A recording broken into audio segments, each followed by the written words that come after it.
Good morning and welcome to Blackstone Chronicles, here broadcasting in Blackstone, Virginia, the center of the world, but then you too are at the center of the world. The title of this talk is Welcome to the Karma Truck.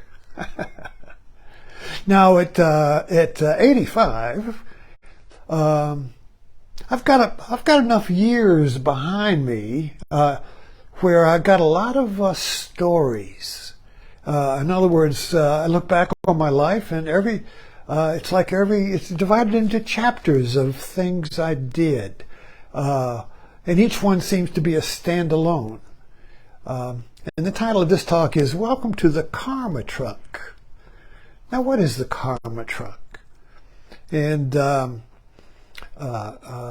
drove, just to try and put the context in here, I was up in Cleveland practicing yoga with the guru and on the spiritual path, and I just wasn't getting enlightened.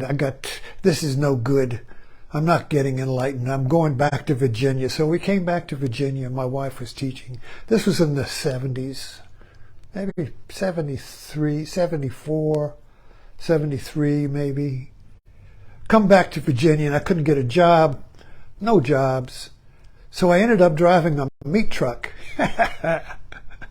from Milliken's Transfer in Victoria, Virginia. And this was a little, back then, I know a lot of people, every grocery, there were a lot of local grocery stores, and every grocery store had a butcher. Now, Blackstone had 1, 2, 3, 4 local grocery stores before the big supermarkets came and wiped them out. And they had a butcher. And there was one, I hope I don't digress too far here, but there was one, West's grocery store right in the middle of town. Wasn't that big, but you could buy enough there to survive. And there was a great butcher in the back. And I'd walk in the store and I'd hold up 2 fingers, and he would smile, and he would cut me a big piece of steak with 2 fingers, thick.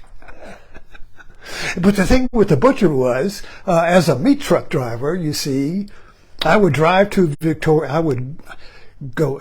I'm amazed at how much I drove. We had to live in Victoria, and I drove from Victoria, from Amelia. I had to live in Amelia. I had to drive all the way to Victoria and be there at 6 o'clock in the morning to get my truck. And it was a refrigerated truck. It wasn't like a big tractor trailer. It was one of these refrigerator trucks. And I would open it up, and it would be wall to wall boxes of meat, Hormel and whatever, that would have been delivered during the night by the big tractor trailers from the meat packers. So the tractor trailers would come in and unload in a little warehouse there in Victoria, and then they would have the night workers who would load the trucks according to the orders of the day. And the driver would come in and get the truck. And I would deliver the meat during the day. Then at the end of the day, I would drive home, and the truck would be light, and I would be feeling light. I had delivered my load.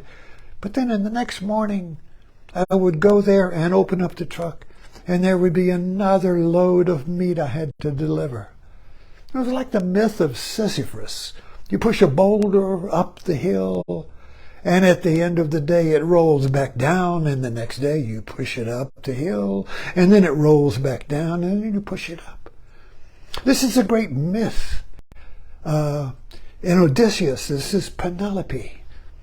Penelope, the wife of Odysseus, had suitors, and she kept them off by knitting during the day. She said, when I finish this shawl, I will choose one of you. So she knitted during the day, but she unraveled it at night. She knitted during the day, unraveled during the night. In the life of Pi, there's a carnivorous island. They gave during the day and took away at night. This is the great myth of the meat truck, that you deliver all day. Finally you get empty, and you wake up and it's full again, and you deliver it all day. Then you wake up thinking, oh, perhaps this time it'll stay empty. No, it's full again. So I kind of like take this as a, it's interesting when you can take your life experiences, the little chapters of your life, and make them metaphorical to something greater. You can make them metaphorical to your unseen truth, to the truth of your life that can never be put in a form. So the form of the story, you see, becomes metaphorical when it becomes transparent. So I could see through this, my living experience of the meat truck, the karma truck, and the give and take of karma. It's like a wave. Oh, I'm going up now. It's great. It's great. Oh, I'm going down now. Oh, no. Oh, we're going up now. Everything is paid. All the bills are paid. We'll be at rest now. Oh, everything broke down. We're going down. And there we go. You see, the karma truck. That's life. That's life in the world. That's what Buddha calls samsara. Life in the world. It's suffering. Oh, I'm happy. Oh, no. Oh, yes. Oh, no. Oh, you see. Karma truck. That's karma. Whoa. So if you make a story out of it, you make a metaphor out of it, and you can see through it. You can see it penetrate. You can get through. You can make it transparent and see through it. So anyway, the karma truck. So what happened was, I experienced intense self-loathing while I was in this karma truck. Intense self-loathing. I had gone up to Cleveland to be a yogi, to get enlightened, to have a guru, to find rest from my karma. I'd gone up there, I'd gone up to have a teacher, to be awakened, to find rest. But I didn't, so I left. And I found myself in a meat truck. Now here I was, a avowed vegetarian. I was in the Light of Yoga Society, and if you were in that light of, if you became a student in that, you couldn't eat meat. If you ate meat, you couldn't even go to the meditation. You were polluted.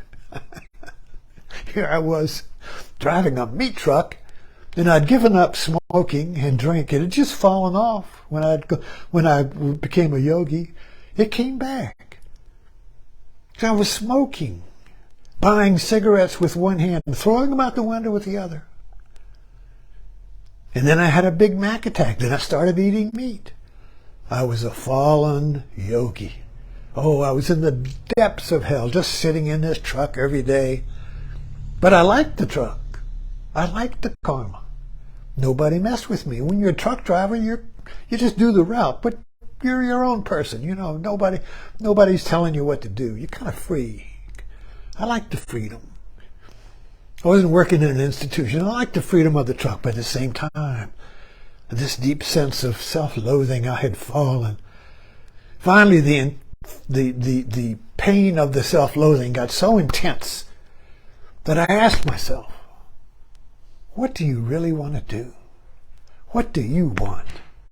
What do you want?